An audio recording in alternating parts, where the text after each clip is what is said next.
Exercise 2 part 1, exercise 2 part 1। तो नई वाली मॉड्यूल में तो हाँ वो 2 क्वेश्चन नहीं है, वो आ गई है। वो मॉड्यूल अभी मैं भेज देता हूँ ग्रुप पे, ये इस साल का है, ठीक है। अभी वो F1 की साल की मॉड्यूल भेज देता हूँ।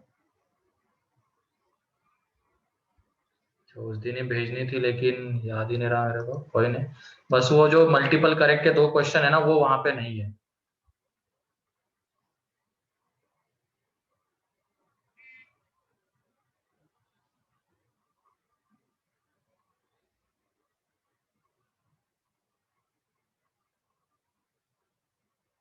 ठीक है, भेज दिया मैंने, उसको देखते रहना। बाकी ये तो सेम थे, single correct and integer type तो सेम थे, उसमें कोई डिफरेंस नहीं है।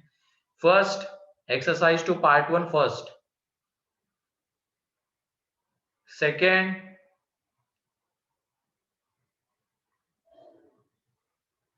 सर फर्स्ट में डाउट है। फर्स्ट में डाउट, तो ये देख लो, A1 A2 A3 भी subsets of X, then which of the following is correct? A1 union A2 union A3 is the smallest subset of X containing the elements each of A1 A2 and A3। ये तो सही statement है ना, देख लो, क्योंकि smallest subset की अगर हम बात करेंगे तो जिसमें A1 A2 A3 के सारे एलिमेंट्स आ रहे हैं, A1 A2 A3 के सारे एलिमेंट्स आ रहे हैं, तो वो कौन सा रहने वाला है? A1 union A2 union A3, यही सबसे छोटा सबसेट रहेगा, ठीक। इसमें मतलब कौन से ऑप्शन में दिक्कत है तुम्हें, ये बताओ। सर सी वाला ऑप्शन समझ में नहीं आता। सी वाला, सी में क्या बोला गया है? Smallest subset of x containing A1 union A2, मतलब वो क्या कंटेन कर रहा है? A1 union A2। तो अलग अलग करके देख लेते हैं इसको, A1 यूनियन A2, तो इसको कंटेन कर रहा है, ठीक है। And A3, and A3 equals to the A3 को कंटेन कर रहा है, तो ये A3 को कंटेन कर रहा है, ठीक है। is equal to the smallest subset containing A1 and A2 union A3। तो कहाँ है? यहाँ पे देख लो, पहले तो क्या है? Smallest subset of X containing A1 union A2 and A2 union A1 union A2 and A3, वो कौन सा आएगा? इन दोनों का यूनियन, इन दोनों का यूनियन आएगा, तो वो यूनियन क्या हो जाएगा? यहाँ पे ये पूरा हो जाएगा, लेकिन ये तब होगा जब ये तीनों एक दूसरे के कैसे, यहाँ पे तो ऐसा कुछ मेंशन करके नहीं दिया गया ना।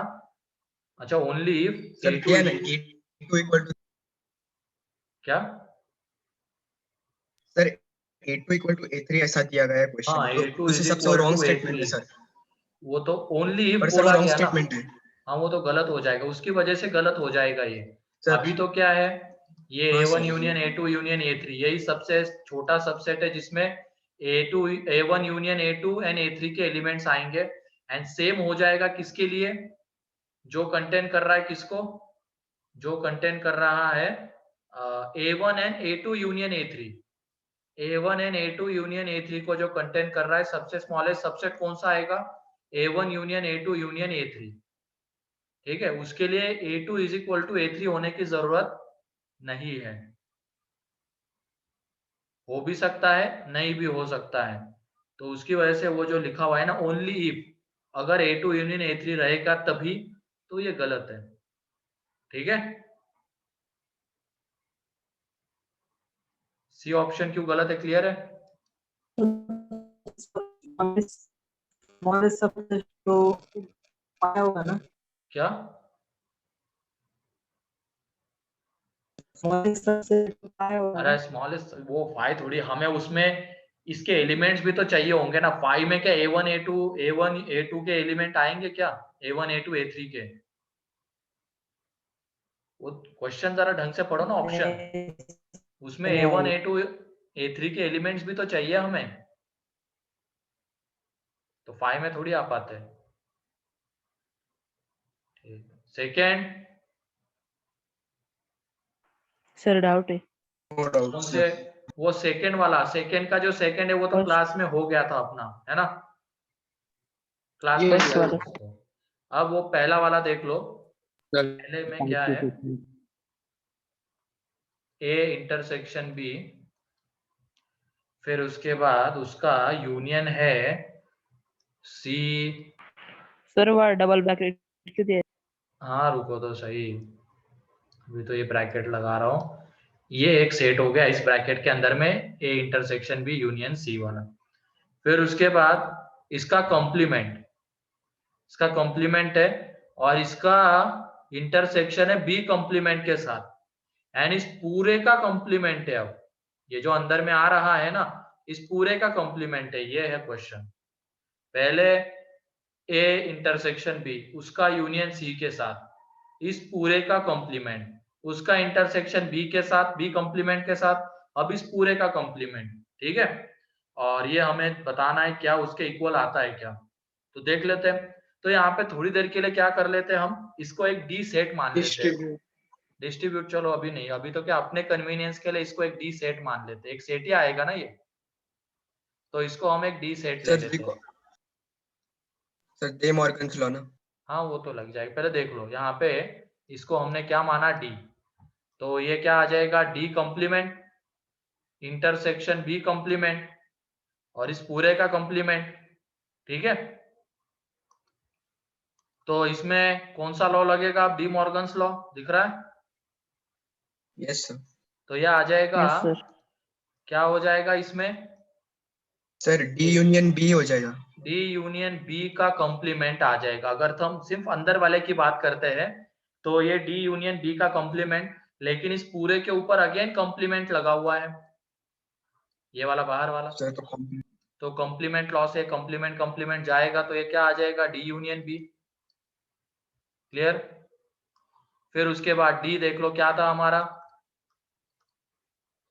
ए यूनियन बी, ये था ए इंटरसेक्शन, Intersection B. हाँ हाँ A intersection B, A intersection B union C, ये था। ठीक है, अब उसका यूनियन किसके साथ लेना है, बी के साथ। ठीक है, अब इस ए इंटरसेक्शन बी को थोड़ी देर के लिए हम मान लेते हैं क्या, एक सेट ए डी हो गया, ई मान लेते हैं, इसको हमने एक ई सेट ले लिया। अभी मत लगाओ डिस्ट्रीब्यूटिव लॉ, लगा सकते हो कोई दिक्कत नहीं होगा, लेकिन दूसरे तरीके से कर रहे हैं। अब यहाँ पे यूनियन, यहाँ पे यूनियन, कौन सा लॉ लगेगा बताओ, एसोसिएटिव लॉ। एसोसिएटिव लॉ दिख रहा है सभी लोगों को? Yes sir. ठीक Yes, है, sir. यस तो सर। हम क्या करते हैं, यहाँ पे ई एंड बी को एसोसिएट करते हैं, यूनियन सी, और ई क्या था हमारा, A intersection B union B.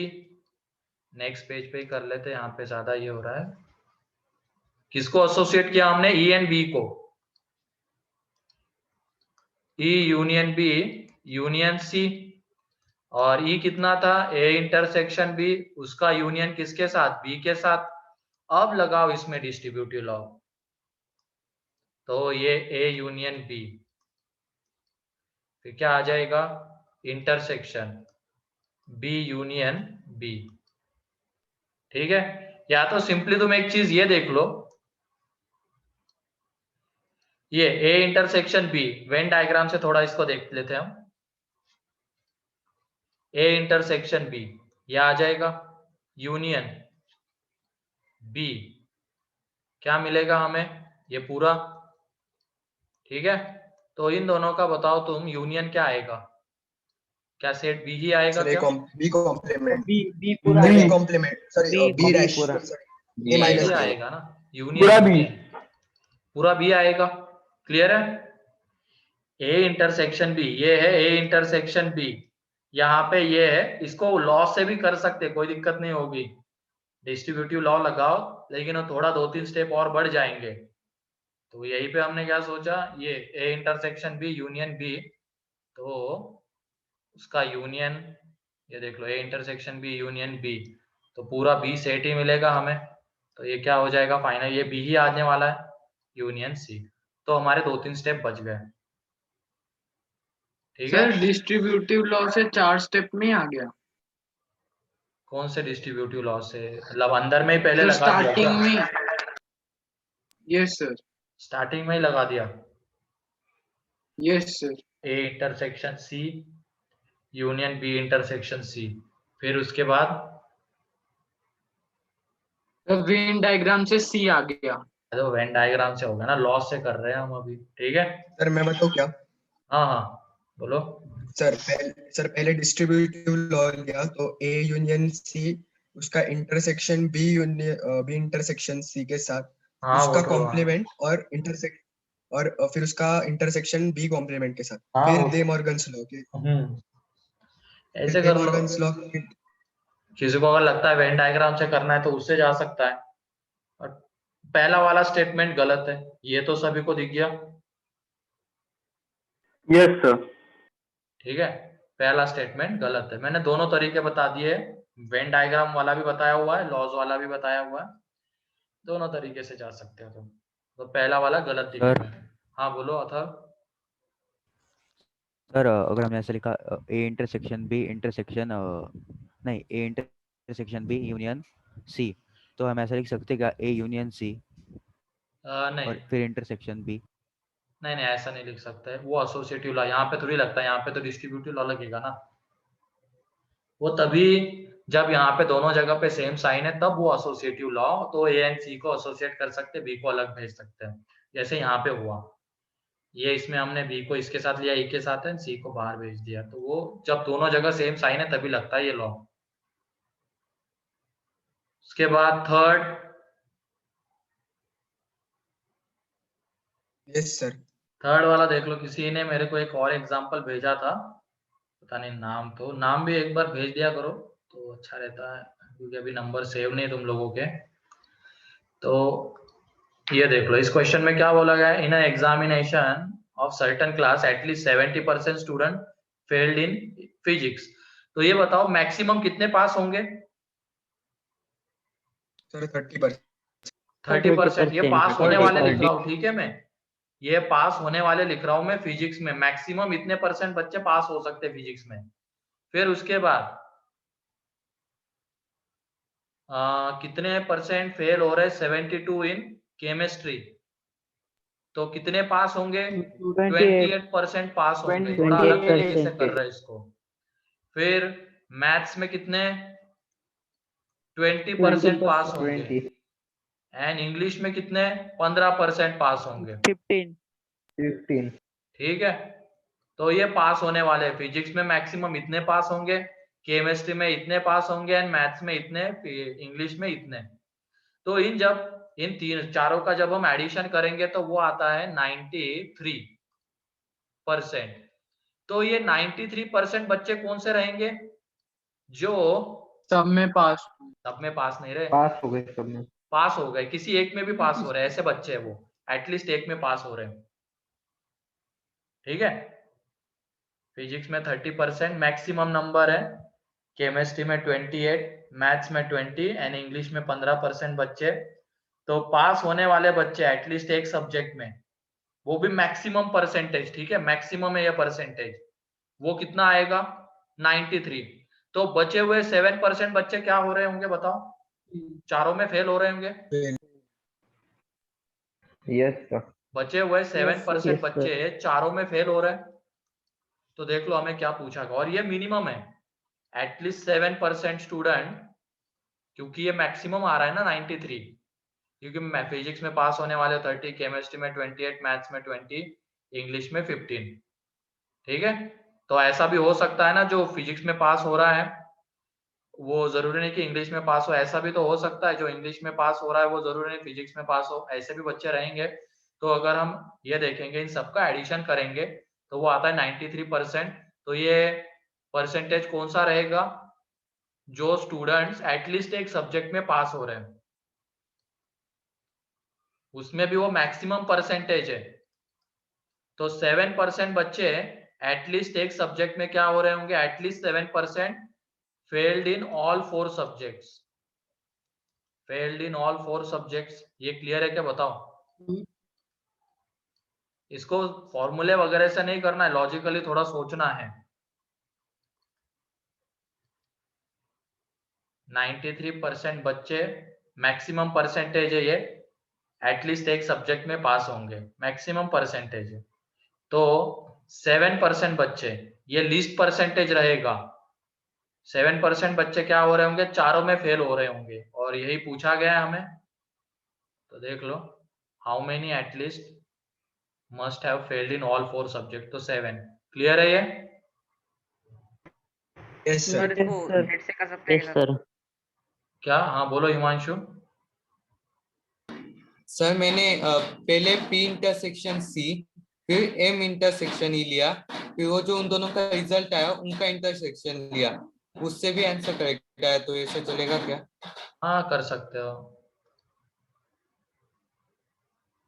Sir इसका अगर क्वेश्चन अलग रहता और वो पूछते कि maximum number of students who failed, तो उसका 70 रहता ना। मैक्सिमम नंबर, अच्छा तुमने ही भेजा था क्या वो क्वेश्चन। नहीं सर, मैंने अलग क्वेश्चन भेजे थे। कौन सा, मतलब मेरे को किसी ने क्वेश्चन भेजा इसी तरीके का, नाम नहीं था उसके ऊपर, मैंने उसको बोला था डिस्कशन में क्लियर हो जाएगा। हाँ सर, आपने मुझे ही बोला था, लेकिन मेरा क्वेश्चन अलग। एक मिनट, किस नाम से आया था, तो तुम्हारा क्वेश्चन था क्या था, 50 students taking examination in maths, physics and chemistry, 37 passed in 40। हाँ तो इसमें maximum who have passed in all 3 examinations, ये एटमोस्ट के टर्म्स में बातें चल रही है ना, ठीक है। तो इसमें देख लो, इसका क्वेश्चन ये था, यहाँ पे टोटल कितने परसेंट बच्चे हैं, परसेंटेज में हम, अच्छा 50 बच्चे हैं, 50 बच्चे हैं, उसमें से 37 एटमोस्ट है, नहीं पास्ट इन मैथमेटिक्स, 37 मैथ्स में पास हो रहे हैं, एटमोस्ट वगैरह कुछ नहीं यहाँ पे, 24 फिजिक्स में पास हो रहे एंड 43 केमिस्ट्री में पास हो रहे हैं। फिर उसके बाद at most 90%, 19 passed in maths and physics, at most ये इसमें हो रहा है एंड एटमोस्ट ये इसमें हो रहा है, then largest possible number that could have passed in all 3 subjects. इसमें फॉर्मूले की हेल्प लेनी इस एग्जांपल में। यहाँ पे ये तो फिक्स नंबर है, मैथ्स में 37 ही पास हो रहे हैं, फिजिक्स में 24 ही पास हो रहे हैं, केमिस्ट्री में 43 ही पास हो रहे हैं, ठीक है।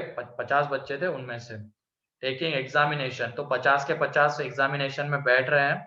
फिर उसके बाद ये बोला गया है जो मैथ्स एंड फिजिक्स में पास हो रहे हैं, इसको हम मान लो, चलो मैथ में यही रखते हैं, एम इंटरसेक्शन पी, जो मैथ्स एंड फिजिक्स में पास हो रहे हैं वो एटमोस्ट मतलब ये लेस देन और इक्वल टू कितना आएगा, 19।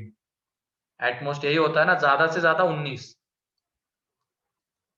या तो उससे कम भी हो सकते हैं। फिर उसके बाद मैथ्स एंड केमिस्ट्री में कितने हो रहे हैं, 29, एंड फिजिक्स एंड केमिस्ट्री में हो रहे कितने, एटमोस्ट 20। तो ये है, एंड हमें क्या चाहिए, लार्जेस्ट पॉसिबल नंबर, मतलब इसकी मैक्सिमम वैल्यू चाहिए, जो तीनों में पास हो रहे हैं उसके मैक्सिमम वैल्यू चाहिए हमें। तो रिजल्ट देख लो, n of M union P union C, ये कितना आता है, n of M plus n of P plus n of C minus n of M intersection P minus n of P intersection C minus n of C intersection M plus n of M intersection P intersection C, ठीक है। तो ये तो इसी की हमें maximum value चाहिए, तो इसको थोड़ी देर के लिए लैम्डा ले लेते हैं हम, ये वैल्यूज हम पुट कर देंगे, ठीक है।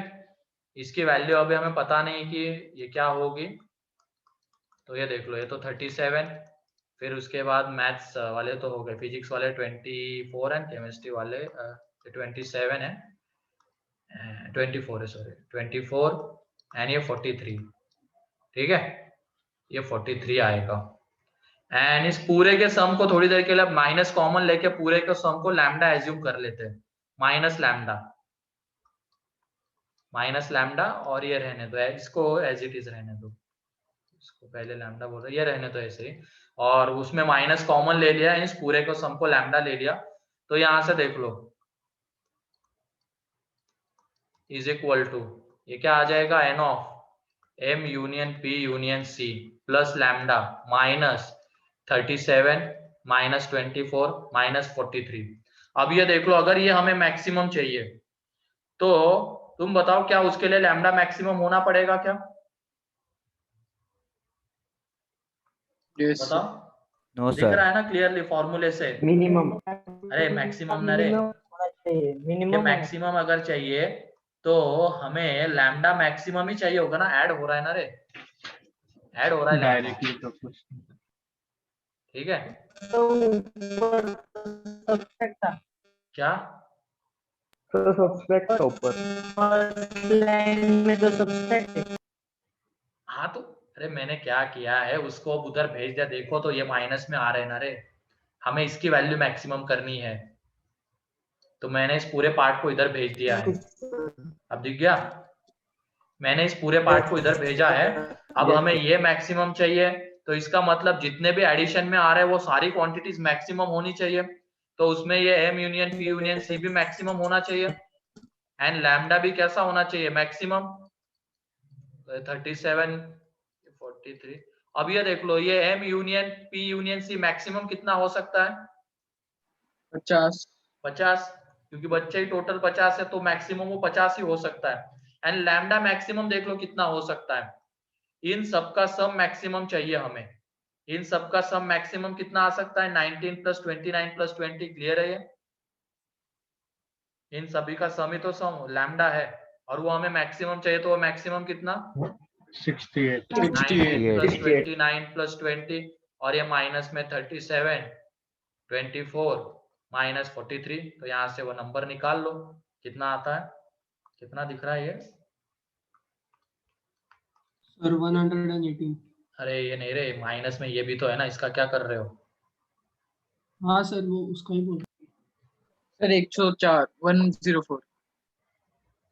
ये माइनस 37 माइनस 24, तो ये 104 इसका सम बोल रहे हो ना, हाँ, और यहाँ पे ये कितना 118 माइनस 104, तो यहाँ से ये 14 Sir, 14. 14 आ जाते हैं, क्लियर है? हाँ सर, समझ गया। सभी लोगों को क्वेश्चन तो पूरा डाटा ही लिख दिया था मैंने, क्वेश्चन क्लियर है सभी लोगों को अब ये? Yes, sir. Yes sir, yes sir. तो इसमें तो फॉर्मूले की हेल्प से जाना पड़ा, लेकिन जो मॉड्यूल में क्वेश्चन है उसमें लॉजिकली सोचना है,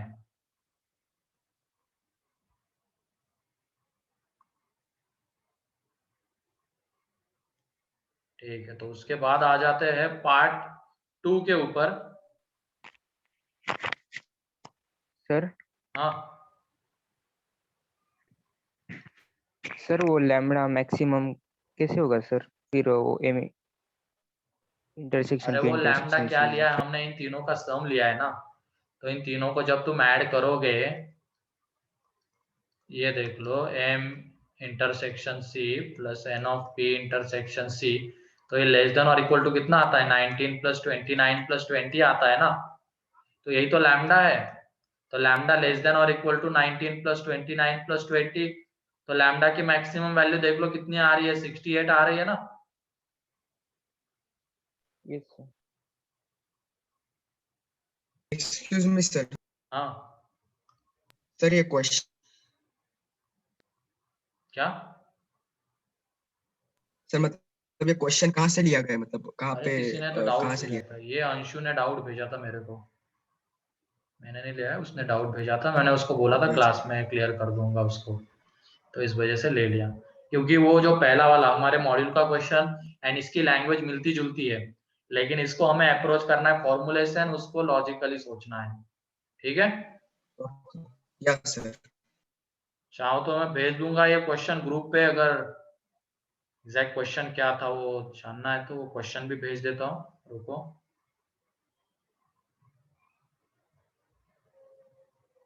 यस सर।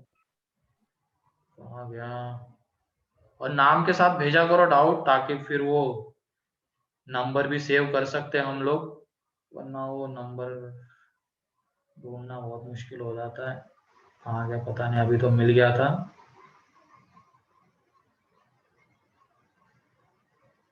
फिर से भेज सकते हो क्या? हाँ ठीक है, भेज दिया उसने। तो और एक क्वेश्चन है, उसको भी डिस्कस करना है, मैं ग्रुप पे भेज देता हूँ अब ये दोनों क्वेश्चंस।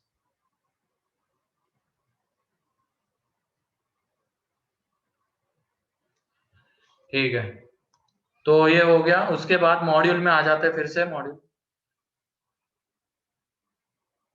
तो अब एक्सरसाइज 2 पार्ट 1 हो गया, पार्ट 2 के ऊपर आ जाते हैं। सर सर ये जो पार्ट 2 है न्यूमेरिकल वैल्यू क्वेश्चंस, हाँ सर इसमें जो क्वेश्चन 1 और 2 है, इसके क्वेश्चंस जो मॉड्यूल जो हमने सेंटर से मॉड्यूल कलेक्ट किया था वो, और जो आपने मॉड्यूल भेजा था वो थोड़े अलग अलग है सर। अच्छा ऐसा है क्या? मतलब ज्यादा डिफरेंस नहीं है, पर फिर भी थोड़े अलग ही है क्वेश्चन। मतलब वो जो पूछा फाइनल कुछ और आंसर गया है रहता थोड़ा, सॉल्विंग यस में जो सर, डाटा है यस सर, पूरा यस वही सर। है, पूछा कुछ और गया है। हाँ ठीक सर, है, डेटा वही। कोई यस दिक्कत सर। नहीं, ये देख लो इसमें। तो पहला वाला क्वेश्चन, जैसे ये सब में x1 cube plus x2 cube is equal to y1 cube plus y2 cube, ये दोनों में सेम है। एक में पूछा गया x1 plus x2 plus y1 plus y2, और यहाँ पे पूछा क्या गया है x1 प्लस y2, क्या एक minute, x2 plus y2 upon x1 plus y1, ये पूछा गया है। तो देख लो। यस सर, ये मॉड्यूल में हाँ, तो ये जो ये सॉल्व किया है क्या तुम लोगों ने लेकिन? यस हाँ सर, मैंने किया है। सर यस हाँ, सर। डाउट है क्या किसी का? हाँ सर डाउट है, ट्राई किया पर नहीं जमा। डाउट में देख लो। अब ये पहले तो ये क्लियर होना चाहिए, ये A complement intersection B complement, पहले कौन सा लॉ लगाएंगे यहाँ पे? डी मॉर्गन तो ए यूनियन बी का क्या आ जाएगा? कॉम्प्लीमेंट। इंटरसेक्शन बी तो इसको हम कॉम्प्लीमेंट। ऐसे लिख सकते हैं क्या, n of universal set minus n of A union B, ऐसे लिख सकते हैं? Yes sir. यस लिख सकते हैं ना? तो यहाँ पे देख लो, A union Yes, B sir. 280, और यूनिवर्सल सेट में कितने एलिमेंट्स है? 2009। तो इसको जब हम कैलकुलेट करेंगे तो ये कितना आता है? 129 1729। तो ये एक रामानुजन नंबर है, और इसको कैसे रिप्रेजेंट किया है देखो, x1 cube plus x2 cube, मतलब दो क्यूब का सम। और ये एक तरीके से नहीं, ऐसे दो तरीके से रिप्रेजेंट किया गया, y1 cube plus y2 cube. तो ये ध्यान रखना, ये रामानुजन नंबर है, यही सबसे छोटा ऐसा नंबर है जिसको हम दो क्यूब के सम के फॉर्म में लिख सकते हैं, और वो भी कितने तरीके से? दो तरीके से। कैसे? एक तो आ जाएगा 1 क्यूब प्लस 12 क्यूब, और एक आ जाएगा 10 cube 10 cube plus plus 9 cube. 9 cube. अब उसके बाद ये भी देख लेते हैं, जो मैंने अभी मॉड्यूल भेजी है उसमें वो क्वेश्चन क्या था ना, ये दिया हुआ है x1 is less than y1 is less than y2 is less than x2। तो यहाँ पे क्लियरली दिख रहा है कि x2 कितना होगा? 12, x1 कितना होगा? 1, y1 कितना होगा? 9, एंड y2 कितना होगा? 10। ठीक है, एंड सर इसके वैल्यूज कहाँ से आई है? 1 9 10 12 क्या? ये वैल्यूज कहाँ से है सर? ये देखो ना, कंपेयर किया ना यहाँ पे, कंपेयर इस तरीके से करना है ताकि ये सेटिस्फाई हो जाए। ये हमें 1729 इसके इक्वल दिया गया है, एंड 1729 को हम कैसे रिप्रेजेंट कर सकते हैं? इस तरीके से रिप्रेजेंट कर सकते हैं, और कंपेयर करना है और इस तरीके से करना है ताकि x2 सबसे बड़ा है। तो x2 क्या हो सकता है? 12। ठीक है, तो क्लियरली दिख रहा है, अगर x2 12 होगा तो x1 को तो 1 ही होना पड़ेगा, एंड y1 y2 में कौन बड़ा है? तो y2, तो y2 10 होगा और y1 9 होगा। ठीक है, यस सर। सर तो ऐसा अगर दूसरा क्वेश्चन रहेगा तो हमें वो सारे नंबर्स ढूंढने पड़ेंगे क्या? नहीं ऐसा देंगे भी नहीं, ये जनरली पता तो होता है, ये ऐसे अकेला मान के नंबर है। चलते हैं, इसकी वजह से दिया जाता है। ठीक है, सर हाँ बोलो। सर अगर हम x1 को 10 लेंगे x2 को 9 और y1 को 12, y2 को 1, तो आंसर अलग आता है ना? हाँ, तो वो अलग ही आएगा क्योंकि वो इसको और वो सेटिस्फाई नहीं कंडीशन करता है ना, सेटिस्फाई करता है? ये इसको सेटिस्फाई नहीं करता ना। नहीं सर, करता है ना। कौन सा बताओ? x1 को क्या लिया? x1 इज इक्वल टू 10, हाँ, x2 इज इक्वल टू 9। तो कहाँ से सेटिस्फाई हो रहा है ये बताओ? ये 10 ये छोटा है ना, x1 सबसे छोटा है, देख लो इनइक्वालिटी में x1 less than y1 less than y2 less than, तो x2 को ही सबसे बड़ा होना है। तुमने गलत इंटरप्रेट किया है यहाँ पे मेरे ख्याल से। x1 इन चारों में सबसे छोटा ओके आना सर, चाहिए। समझ गया सर। हाँ यस सर। सर हाँ, सर वो x1 is smaller than y1 is smaller than y2 हाँ, smaller than x2, अगर वो नहीं होता तो हम वहाँ किसी को रामानुजन भी कुछ नंबर भी की दे जगह सकते थे, के किसी को भी कुछ भी दे सकते थे। यस बस सर। ध्यान ये रखना था, अगर x1 x2 को x1 को 1 दे रहे तो x2 को 12 देना पड़ता, x1 को 1 दे रहे इसको 12 दे रहे तो इसको 1 देना पड़ता, इसको 10 दे रहे तो इसको 9, एंड इसको 9 दे रहे तो इसको 10, इस तरीके से। ठीक है? यस सर हाँ, थैंक यू सर।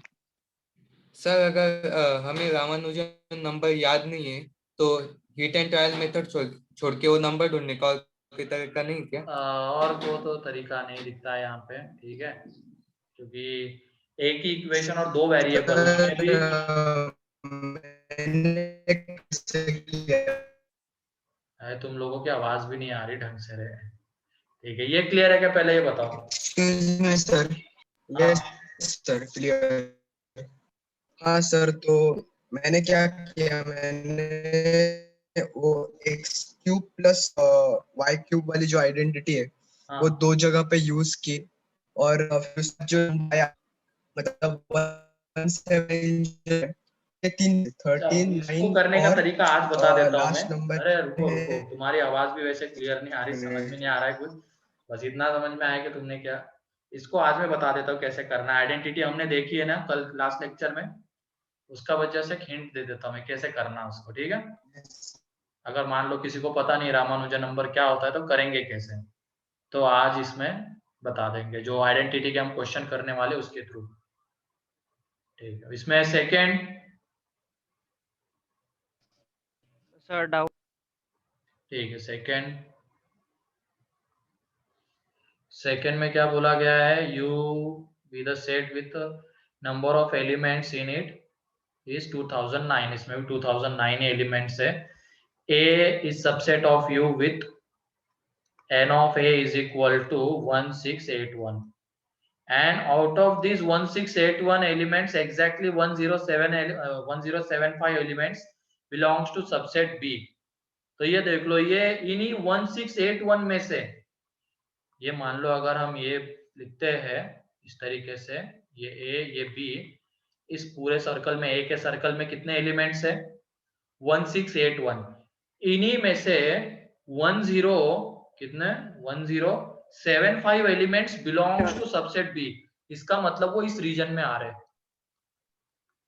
इन्हीं में से आना है, इसका मतलब वो कॉमन रीजन का ही पार्ट होंगे, तभी तो हम इसको बी में भी आ रहा है ऐसा बोल सकते हैं।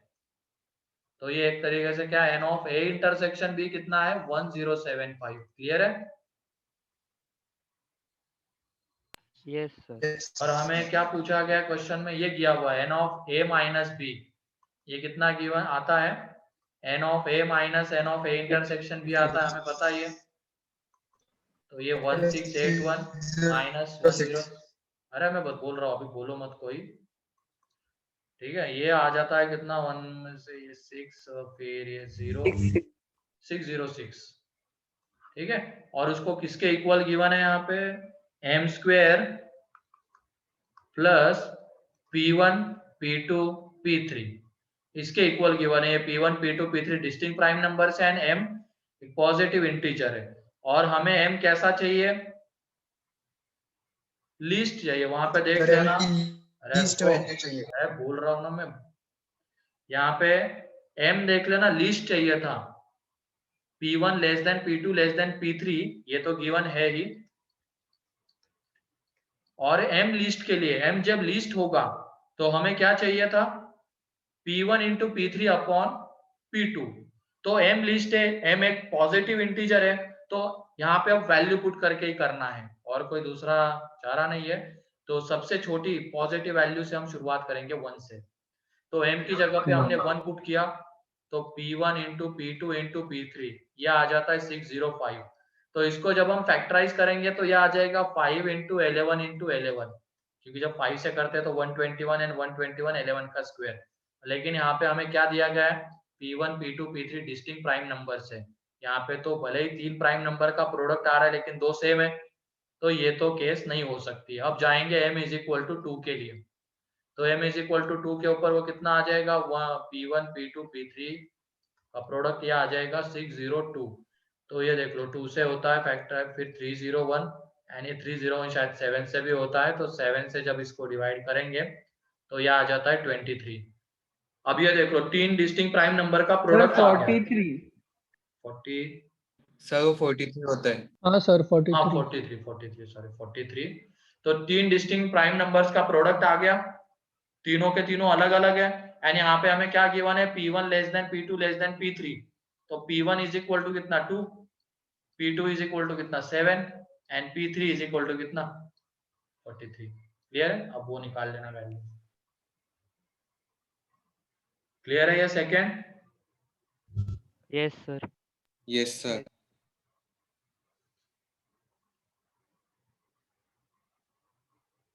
फिर उसके बाद थर्ड,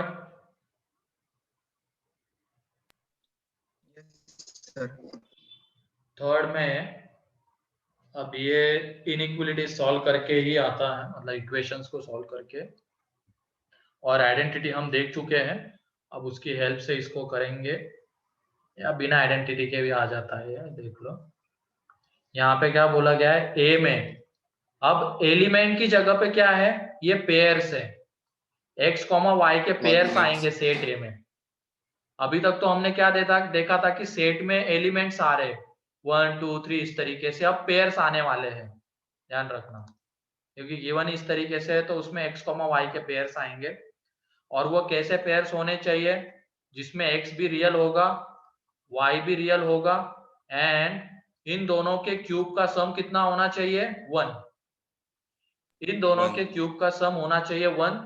तो इसको सेटिस्फाई करने वाले पेयर्स x एंड y के, इसको सेटिस्फाई करने वाले पेयर्स आएंगे सेट A में। सेट B में कौन से पेयर्स आने वाले हैं, जिसमें हमें गिवन है ये x, y, x belongs to r, y belongs to भी r है, एंड जो किसको सेटिस्फाई करने चाहिए, x minus y is equal to 1 को। फिर उसके बाद C में कौन से आने वाले पेयर्स, जिसमें x रियल है, y भी रियल है, एंड क्या है, x plus y is equal to 1। इसको सेटिस्फाई करने वाले पेयर्स आएंगे C में। ठीक है, पहले वाले में कौन से पेयर्स, जो इसको सेटिस्फाई करते हैं, B में कौन से पेयर्स जो इसको सेटिस्फाई करते हैं, C में जो इसको सेटिस्फाई करते हैं। अब हमें क्या बोला गया है, कहाँ गया, एक मिनट, हाँ, if A intersection B contains P elements. तो A इंटरसेक्शन B का मतलब क्या है, जो पेयर्स इसमें आएंगे A में एंड जो B में भी आएंगे, ऐसे पेयर्स हमें चाहिए। इसका मतलब जो इसको भी सेटिस्फाई कर रहे हैं एंड जो इसको भी सेटिस्फाई कर रहे हैं, ऐसे पेयर्स हमें चाहिए। क्या ये क्लियर है, बताओ? Yes sir. A intersection B में कौन से पेयर्स आएंगे, जो इसको सेटिस्फाई कर रहे हैं, इसको भी सेटिस्फाई कर रहे हैं। तो अब हमें इनको साइमल्टेनियसली सॉल्व करना पड़ेगा, 2 वेरिएबल 2 इक्वेशन है। तो यहाँ से जो x एंड y की वैल्यूज आएगी वही पेयर बिलोंग करेंगे किसमें, A इंटरसेक्शन B में, क्योंकि A इंटरसेक्शन B में पेयर्स कैसे आते हैं, जो इसको भी सेटिस्फाई करेंगे एंड इसको भी। तो यहाँ से देख लो x is equal to 1 plus y, इसको उठा के इसमें पुट कर देंगे। अब ये सॉल्विंग है बस, इसका cube plus y cube is equal to 1। अब इसको एक्सपांड कर देंगे, 1 plus 3y plus 3y square plus y cube, expansion a plus b का होल क्यूब का इज इक्वल टू 1। तो यहाँ पे ये 1 1 गया, ये आ जाता है 2y cube plus 3y square plus 3y is equal to 0। तो यहाँ से y बाहर, 2y square plus 3y plus 3 is equal to 0। तो ये कब पॉसिबल होगा? या तो y 0 हो जाए या ये 0 हो जाए। उस केस में इन दोनों का प्रोडक्ट 0 आ सकता है। तो ये देख लो, या तो y इज इक्वल टू 0 हो जाए, सॉल्विंग है बस ये, या तो 2y square plus 3y plus 3 0 हो जाए। तो एक वैल्यू तो y की आ गई। अब यहाँ पे बताओ इसके रूट्स कैसे हैं? थोड़ी बहुत आइडिया तो रूट्स की होगी तुम लोगों को। इसका डिस्क्रिमिनेंट देख लो। Real discriminant 9 minus 4 into 2 into 3, तो डिस्क्रिमिनेंट निगेटिव आता है। तो roots not real, imaginary imaginary imaginary है ना, लेकिन हमें एक्स एंड वाई कैसा बोला गया है? ये देखो, रियल रियल। तो क्या हम यहाँ से y ले सकते हैं क्या?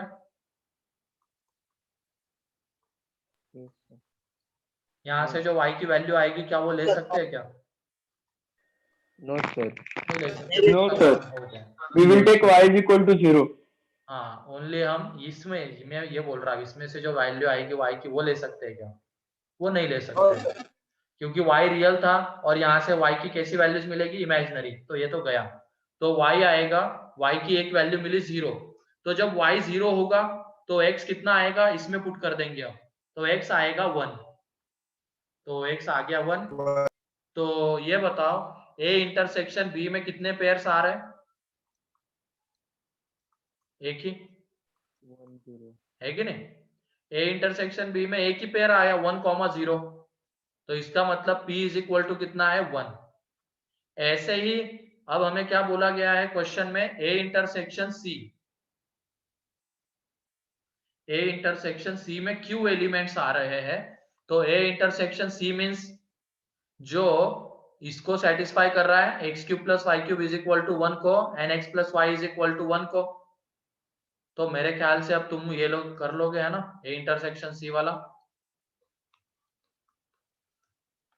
कर लोगे? Yes sir.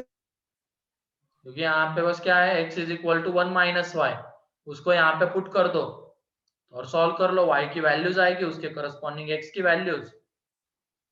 तो a इंटरसेक्शन c में कितने पेयर्स आते वो दिख जाएगा, तो वो q हो जाएगा। क्लियर है?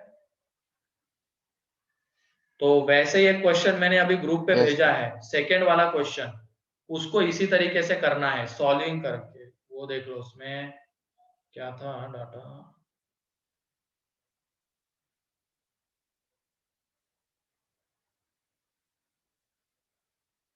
हाँ, उसमें देख लो y is equal to 4/x है and x square plus y square is equal to 8 है। उसमें भी पेयर सी है। अब a इंटरसेक्शन b में कितने एलिमेंट्स आते हैं वो बताना है। तो उन दोनों को हमें साइमल्टेनियसली क्या करना पड़ेगा? सॉल्व। तो पहले वाले में से एज इट इज जो y आता है उसको सेकंड में पुट कर देंगे एंड सॉल्व कर लेंगे। ठीक है? क्लियर है ये एग्जांपल?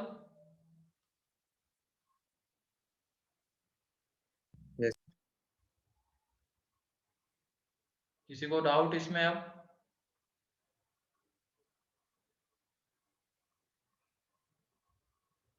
नहीं सर। चलो ठीक है। आवाज तो आ रही ना मेरी क्लियर? यस ठीक। अगर आवाज में कोई दिक्कत आती तो बता दिया करो, क्योंकि अभी थोड़ा इशू चल रहा है हर जगह वो तूफान की वजह से।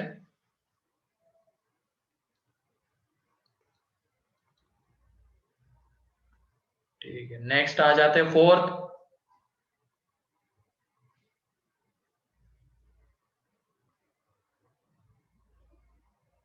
फिर पार्ट 2 का तो, पार्ट 3 का तो था ही नहीं। अब सीधा है पार्ट 4 में आ जाते हैं, कॉम्प्रिहेंशन।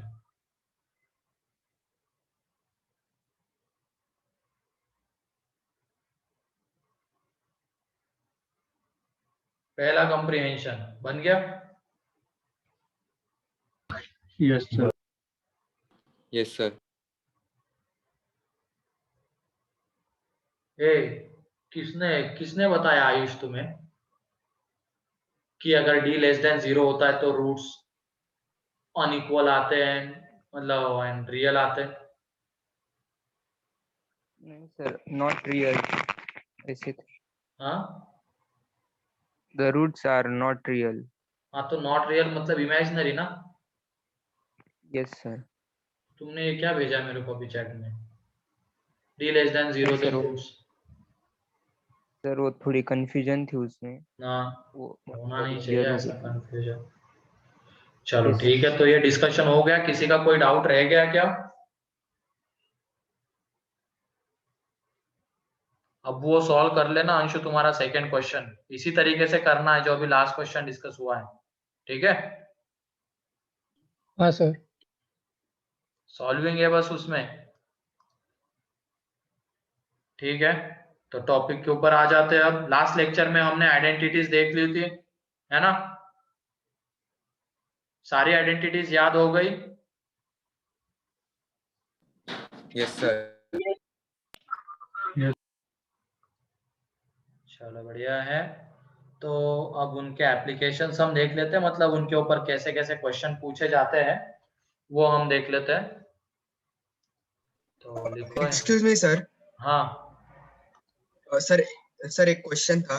वो जो हाँ न्यूमेरिकल टाइप के क्वेश्चंस होते हैं हाँ उसमें एकदम शुरुआत में लिखा हुआ है कि अगर हम वो अगर या उसके अकाउंट को टर्न करना पड़ेगा.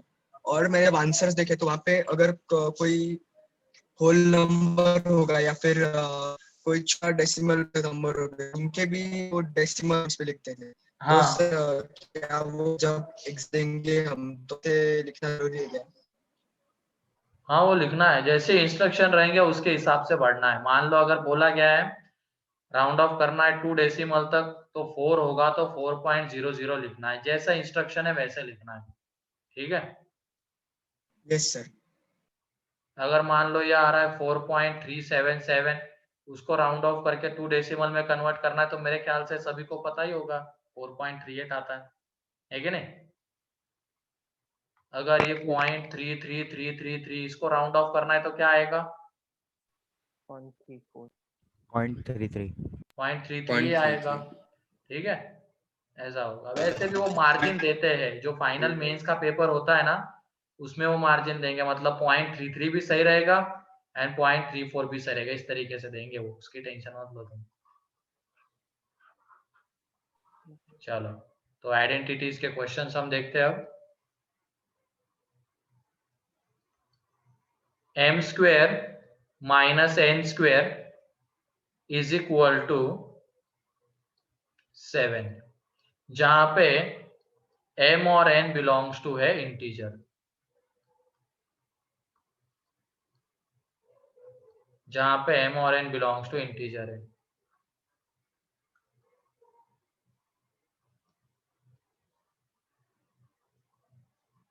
ठीक है, तो इसको हमें सॉल्व करना है. तो देखो कैसे करते हैं. इसमें वैल्यूज पुट करके नहीं देखेंगे. तो चलो 7 दिया हुआ है तो वैल्यू पुट करके कोई कोई देख लेगा, लेकिन अगर बहुत बड़ा नंबर होगा तो वैल्यू पुट करने वाली मेथड फेल हो जाएगी. तो उसमें हमें जो तरीका होता है, जो मतलब वैल्यू पुट करने वाला, एक तरीके से हिट एंड ट्रायल बोला जाएगा, वो तो अलग चीज हो गई. अब तरीके से देखते हैं इसको कैसे करते हैं. आइडेंटिटी की हेल्प से इसको फैक्टराइज करेंगे तो फैक्टर क्या आएंगे एलएचएस के? Sir m minus n m minus n m plus n. m minus n m plus n. ठीक है, ये आ गए. और यहाँ पे देखो, ध्यान से सुनना. अब मैं क्या बोल रहा हूँ हर एक पॉइंट ध्यान से सुनना. m और n दोनों के दोनों इंटीजर है, तो m plus n भी एक इंटीजर होगा एंड m minus n भी एक इंटीजर होगा. इसका मतलब जो LHS है उसमें हमें दो इंटीजर का प्रोडक्ट मिल रहा है. m और n इंटीजर होने की वजह से m plus n भी इंटीजर है एंड m minus n भी इंटीजर है. तो इसका मतलब LHS में दो इंटीजर का प्रोडक्ट है. तो इस 7 को भी हमें दो इंटीजर के प्रोडक्ट के फॉर्म में लिखना है, ताकि एक इंटीजर हम इसको दे सके एंड एक इंटीजर इसको दे सके. क्लियर है क्या बोला अभी मैंने? क्लियर है सभी को ये? Yes sir. Yes sir. LHS में दो इंटीजर का प्रोडक्ट है, तो 7 को भी हमें दो इंटीजर के प्रोडक्ट के फॉर्म में लिखना है ताकि एक इंटीजर हम इसको दे सके और इसको दे सके दूसरा, एंड फिर उनको साइमल्टेनियसली सॉल्व करके m और n की वैल्यू आएगी। तो देख लो अब कैसे। तो एक तो क्या पॉसिबिलिटी हो सकती है 1 into 7, मतलब हम 1 इसको दे रहे 7 इसको दे रहे। ये भी तो पॉसिबल हो सकता है कि 7 इसको दे दे 1 इसको दे दे। क्लियर है? फिर उसके बाद ऐसा भी हो सकता है कि ये -1 हो जाए और ये -7 हो जाए, तब भी तो प्रोडक्ट 7 ही आ रहा है। एंड एक -7 हो जाए और ये -1 हो जाए। क्लियर? इसके अलावा और कोई तरीका है क्या इसको दो इंटीजर के प्रोडक्ट के फॉर्म में लिखने का 7 को? Sir 3.2 3.5 into 2। अबे इंटीजर भी तो होना चाहिए ना बे, दो इंटीजर के प्रोडक्ट के फॉर्म में बोल रहा हूं मैं। सॉरी और कोई तरीका नहीं है? बस यही एक तरीका था 1 and 7 वाला, उसके ये 4 सब पार्ट आ गए, इसको 1 इसको 7 इसको 7 इसको 1। अब माइनस में पॉसिबल हो सकता है जो दोनों माइनस होंगे, माइनस माइनस प्लस हो जाएगा, तो ये -1 ये -7 एंड ये -7 ये -1। अब ये देख लो इसको कैसे सॉल्व करना है। पहले वाले में m - n = 1 है एंड m + n = कितना है 7 है। तो इन दोनों को जब हम सॉल्व करेंगे तो 2m = आ जाता है 8 एंड m = कितना आ जाएगा 4। एंड m = अगर 4 होगा तो देख लो यहाँ पे पुट करेंगे m की वैल्यू दोनों में से किसी एक में, तो n आ जाता है 3।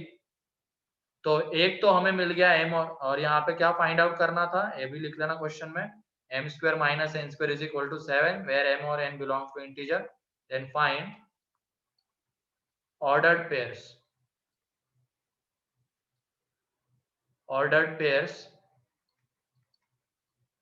m, n। अब ऑर्डर्ड पेयर्स का मीनिंग क्या होता है?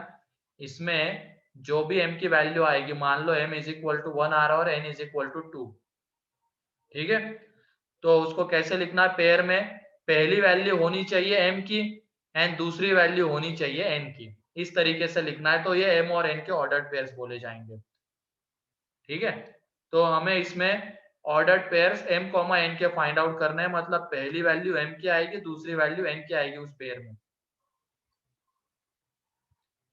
अब ये देख लो सॉल्व करने के बाद ये तो आ गया, मतलब एक ऑर्डर्ड पेयर हमें कौन सी मिली 4, 3 की। अब जब हम दूसरे को सॉल्व करेंगे जिसमें m - n को हमने 7 दिया है एंड m + n को कितना दिया है 1, दोनों को जब सॉल्व करेंगे तो 2m = 8 m = 4 आ जाएगा, और m = 4 इसमें पुट करेंगे देख लो दोनों में से किसी एक में, तो n = -3। तो ऑर्डर्ड पेयर कौन सी 4, -3। फिर उसके बाद अगली case m + n = -1 and m - n = है -1,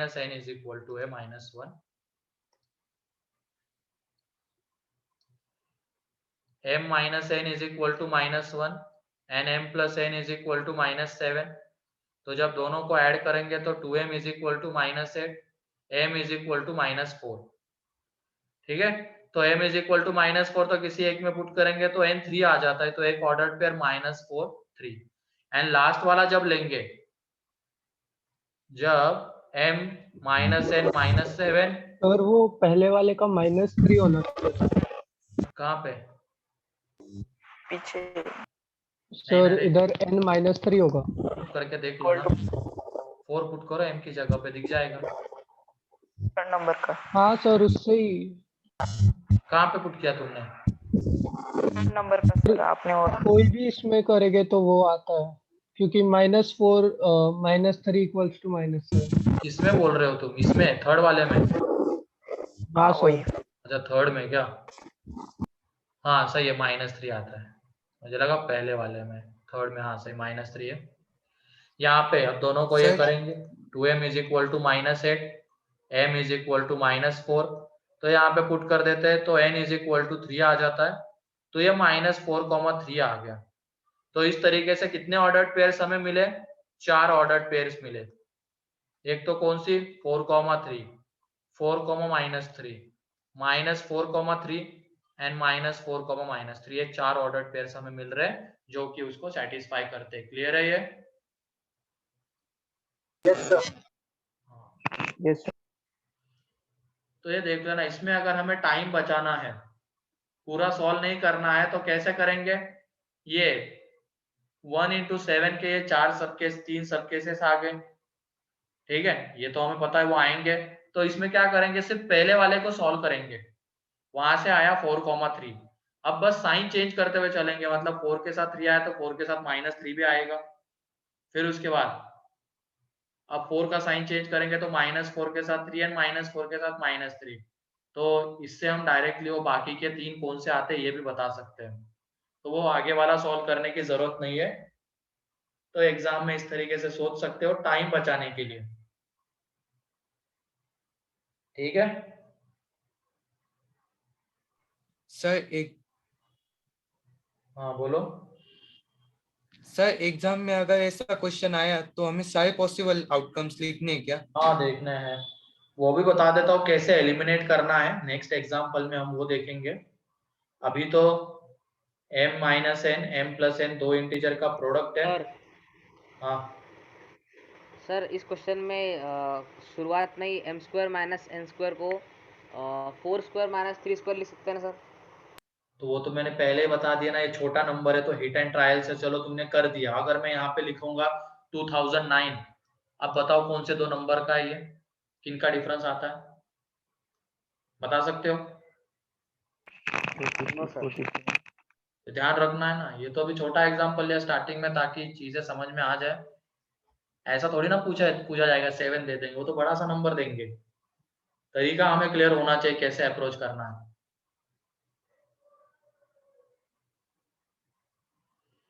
हाँ अभी नचिकेत ये क्लियर है क्या, बताओ आगे और एग्जाम्पल लेने हैं मेरे को?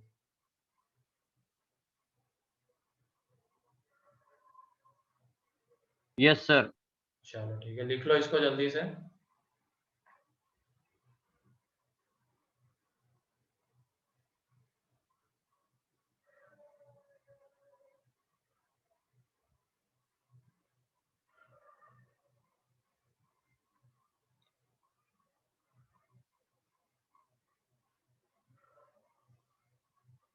अभी भी लाइट नहीं आई क्या वहां की? नहीं सर।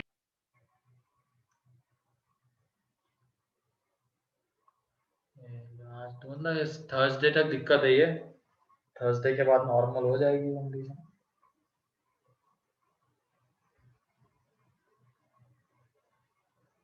कोई ना, अगर किसी का मिस भी हो रहा है वो लाइट या नेटवर्क की वजह से, तो रिकॉर्डेड तो देख ही लेना। सर वो वेदर फोरकास्ट का कुछ नहीं बोल सकते, हमेशा फ्लक्चुएट होता रहता है। वो तो है आगे भी जा सकता है, पहले भी खत्म हो सकता है।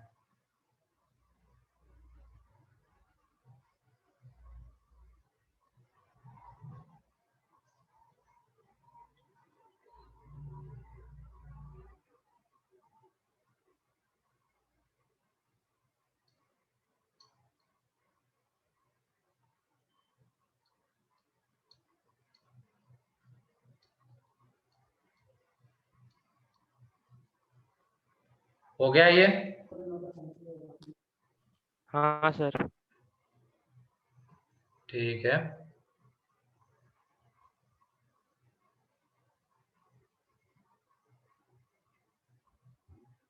सभी लोगों को क्लियर है? Yes. योगिनी, वरद, वैभव, यस सर। श्रुति,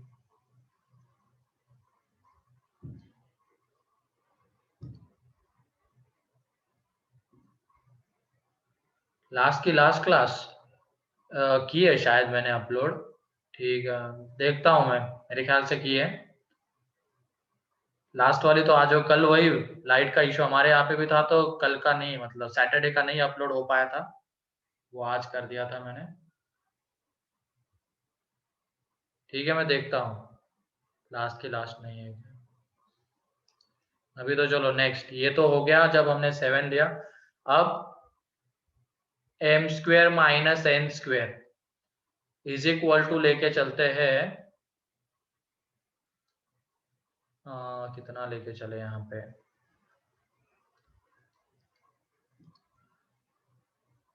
फोर्टीन, ये सही रहेगा। m और n बिलोंग्स टू इंटीजर।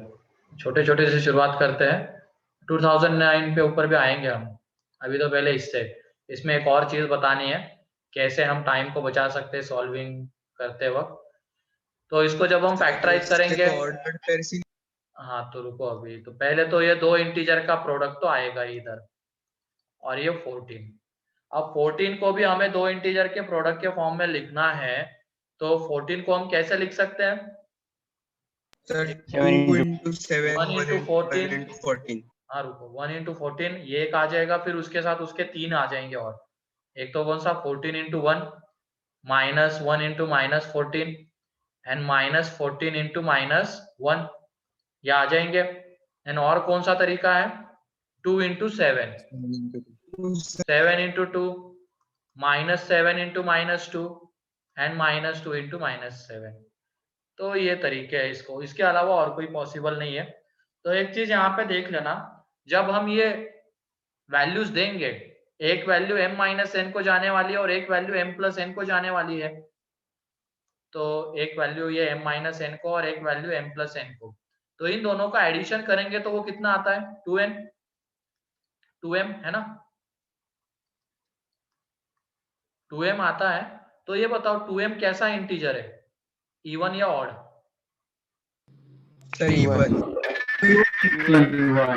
ठीक है, इवन इंटीजर है। तो किसका ऑन है ये, रुको, 2m एक इवन इंटीजर है, तो m को अगर इंटीजर आना है तो इन दो जो नंबर का हम एडिशन करने वाले हैं, ये दोनों नंबर्स का एडिशन भी कैसा आना चाहिए? इवन आना चाहिए। लेकिन यहाँ पे ऑड आ रहा है, तो m की वैल्यू देख लो कितनी आ जाएगी, m = 15/2। तो ये तो इंटीजर है नहीं, तो ये किस केस से तो हमें आंसर नहीं मिलने वाला है। ठीक है, तो ध्यान से सुनना, इन दोनों का जब हम एडिशन करेंगे तो वो आ जाता है 2m, एक इवन इंटीजर। फिर उसके बाद इधर जो नंबर हमने दिए हैं, एक नंबर इसको और एक नंबर इसको, उन दोनों नंबर्स का सम भी इवन आना जरूरी है, तभी हमें m इंटीजर मिलेगा, अदरवाइज m इंटीजर नहीं मिलेगा। जैसे यहाँ पे हुआ, दोनों नंबर्स का सम आ जाता है ऑड और इधर है इवन, तो यहाँ से तो m कभी इंटीजर आ ही नहीं पाएगा, तो इससे तो हमें m और n की वैल्यू नहीं मिलने वाली है। ठीक है, तो वो हम यहाँ पे ही कैसे पहचान ले, सॉल्विंग के ना जाते हुए, सॉल्विंग ना करते हुए, यहीं पे कैसे आइडेंटिफाई कर ले कि कौन से इससे हमें आंसर मिलेगा और कौन से इससे नहीं मिलेगा, ताकि टाइम बच जाए थोड़ा हमारा। तो वो देख लो कैसे, उसमें यही वाला कंसेप्ट, इन दोनों का सम आ जाता है 2n, तो इन दोनों का सम भी कैसा आना चाहिए, इवन इंटीजर। तो उसके लिए ये दोनों नंबर कैसे हो सकते हैं? इवन या ऑड? दोनों नंबर या तो इवन या दोनों नंबर ऑड, ये होना चाहिए। Odd even. हाँ, ऑड या तो इवन होना चाहिए। मतलब जैसे भी हम 14 को लिख रहे हैं दो इंटीजर के प्रोडक्ट के फॉर्म में, तो वो जो दो इंटीजर है या तो दोनों के दोनों ऑड हो या दोनों के दोनों इवन हो, तब जाके हमें वहां से m और n इंटीजर मिलेगा, अदरवाइज m और n इंटीजर नहीं मिलेगा। तो ये देख लो, पहले वाले में क्या दोनों इवन या दोनों ऑड है क्या? नहीं सर। तो यहाँ से हमें आंसर मिलने वाला है क्या? नहीं सर। नहीं, तो हमने सॉल्व करके भी देख लिया कि इससे तो हमें आंसर नहीं मिलने वाला है। ठीक है, वो तो सॉल्व करने के बाद हमें पता चला, लेकिन अब एग्जाम में वो पहले ही हम डिसाइड करेंगे कि किससे आंसर मिलेगा और किससे नहीं मिलेगा। तो कौन से इससे आंसर मिलने वाला है, जब वो दो जो इंटीजर है वो दोनों के दोनों इंटीजर या तो इवन आए या दोनों के दोनों इंटीजर ऑड आए, उससे हमें आंसर मिलेगा। लेकिन एक और एक इवन है तो आंसर नहीं मिलेगा, जैसे यहाँ पे हो रहा है, इससे आंसर हमें नहीं मिलने वाला है, क्योंकि एक ऑड एक इवन, दोनों का सम ऑड। लेकिन ये 2m जो आता है वो तो इवन है, तो वहां से m इंटीजर नहीं मिलेगा। तो ये तो गया, अगले वाले से आंसर मिलेगा क्या? नहीं सर। उसमें भी देख लो, एक इवन एक ऑड है, सॉल्व भी अगर तुम करोगे, सॉल्व करके भी दिख जाएगा कि m और n इंटीजर नहीं आ रहे, m और n हमें इंटीजर चाहिए थे, m और n इंटीजर नहीं आ रहे, हमने पहले आइडेंटिफाई कर लिया। कैसे? क्योंकि एक यहाँ पे इवन है, एक ऑड है, इन दोनों का जब सम करेंगे तो वो ऑड आएगा, और 2m ऑड के इक्वल कभी हो नहीं सकता है, तो उसकी वजह से यहाँ से भी नहीं मिलेगा। तो कितने ऑर्डर्ड पेयर्स? 0। सर 0। ठीक है, 0 ऑर्डर्ड पेयर्स यहाँ पे हमें मिले, क्योंकि देख लो दोनों के दोनों कैसे थे? ऑड, तो इन दोनों का सम कैसा आने वाला है? इवन, तो इसकी वजह से यहाँ पे ऑर्डर्ड पेयर्स हमें मिले सॉल्व करने के बाद। उसमें भी अब चारों चीजें सॉल्व करने की जरूरत नहीं थी, एक को सॉल्व कर लेते, बाद में फिर माइनस साइन चेंज करते हुए चलते और सारी पॉसिबिलिटी देखते। तो ये क्लियर है, m square minus n square? Yes sir.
ठीक है, चलो नेक्स्ट। अभी मैं वैसे बोल ही नहीं रहा था, मैंने जस्ट एक्सक्यूज मी सर। लिखने का टाइम दिया था। हाँ बोलो।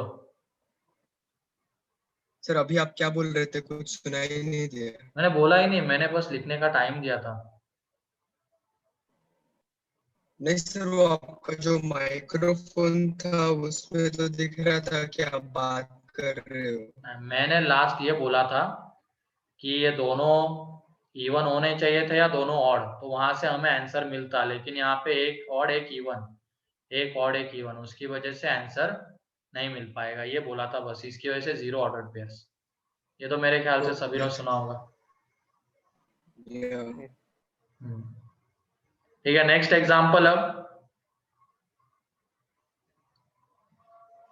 यहाँ पे नेक्स्ट एग्जांपल है m स्क्वायर माइनस n की पावर 4 इज इक्वल टू 2009। चलो ये बच्चे भी मेरे ख्याल से नेटवर्क इशू कुछ ज्यादा ही आ रहा है, धीरे धीरे कम ही हो रहा है। अभी डिस्कनेक्ट क्यों हो गए थे? सलील और 2-3 थे। Yes sir. ठीक है, कोई नहीं, आज के लिए इतना रखते हैं हम। एक होमवर्क के लिए क्वेश्चन दे रहा हूं मैं, तो इसको सॉल्व कर लेना, ठीक है?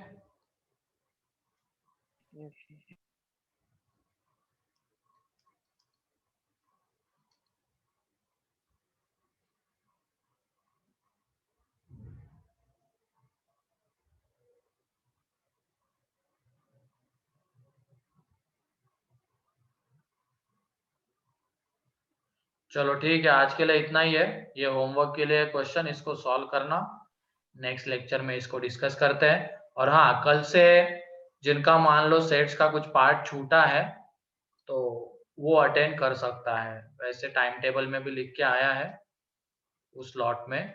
जिसको जरूरत होगी, मान लो जिसको नहीं है जरूरत, वो मत करना अटेंड, जिसको जरूरत है बस वही करना, एक ही चीज बार बार देख के भी क्या ही है, थोड़ा उधर टाइम दो, सेल्फ स्टडी मॉड्यूल वगैरह लगाओ, ठीक है। अब तुम डीपीपी मेरे ख्याल से सभी लोगों के पास होगी। Yes sir. ठीक है, तो उसमें A1 ये डीपीपी सॉल्व करना तुम लोग, A1। सर मेरे पास नहीं है। रेजो सर का एक्सेस है ना तुम्हारे पास? हाँ नहीं सर, वो मेरे 10th का ही दिखा रहा है। किसका? मैं 11th में हूँ पर वो 10th का ही दिखा रहा है। तो एक बार तुम इनसे बात कर लेना, दीपक जी से, ठीक है। सर मैसेज भेजा है पर रिप्लाई नहीं कर रहे वो। सर वो दीपक सर का फोन नंबर मिलेगा क्या?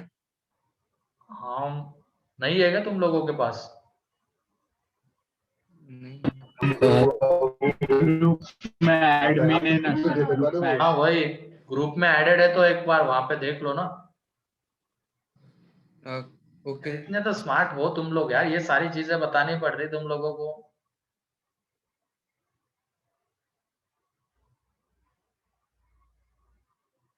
ठीक है, ग्रुप में मिल जाएगा। सर आप रिपीट कर सकते हो कौन सा सॉल्व करना है? हाँ, डीपीपी नंबर A1, ठीक है। सर उसकी पीडीएफ मिलेगी क्या? हाँ नहीं, वो फैकल्टी कॉपी में अलग होता है थोड़ा सा, ठीक है। डीपीपी एक्चुअल में क्या होता है, जैसे मॉड्यूल मैंने भेजी होगी तो वहीं पे उसके सामने टिक किया हुआ रहता है, फैकल्टी कॉपी में आंसर के ऊपर वहीं पे स्टार किया हुआ रहता है। तो डीपीपी का पर्पस होता है कि तुम उसको टाइम लगा के सॉल्व करो, सामने आंसर दिख रहा है तो फिर क्या ही मतलब रह जाता है उस सॉल्विंग का, इस वजह से मैं नहीं दे रहा हूँ। अब मॉड्यूल देनी पड़ी क्योंकि मुझे उस टाइम पे ये नहीं, शायद स्टार्टिंग का था, मुझे लगा कि रेजो सर का एक्सेस नहीं होगा बहुतों के पास, इसकी वजह से मॉड्यूल भेजी थी, ठीक है। वरना क्या होता है, जैसे तुम सॉल्व कर रहे हो सामने दिख रहा है, अच्छा यही आंसर है, फिर तुम्हारी सोच उसी डायरेक्शन में बढ़ती है, लेकिन एग्जाम में ऐसा थोड़ी होता है। एग्जाम में तो आंसर थोड़ी पता है, हमें खुद से सोचनी होती है सारी चीजें।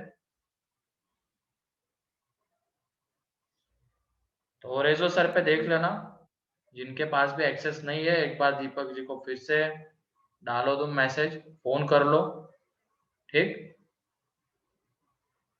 वो कर देंगे। ठीक है, फिर आज के लिए इतना ही है। तो ये क्वेश्चन और DPP number A1 next lecture में डिस्कस करूंगा, और कल जो बच्चे लेट ज्वाइन किए हैं वो रिकवरी क्लास अटेंड कर लेना, और मान लो जिसने रिकॉर्डेड देख के समझ लिया है तो उनको करने की जरूरत नहीं है। अब वो डिपेंड करता है तुम्हारे ऊपर, अगर समझ में आया है सब कुछ अच्छे से तो कोई जरूरत नहीं करने की अटेंड, ठीक है। लेकिन जिनको जरूरत है वो तो कर लेना। ठीक है, चलो फिर आज के लिए इतना ही है।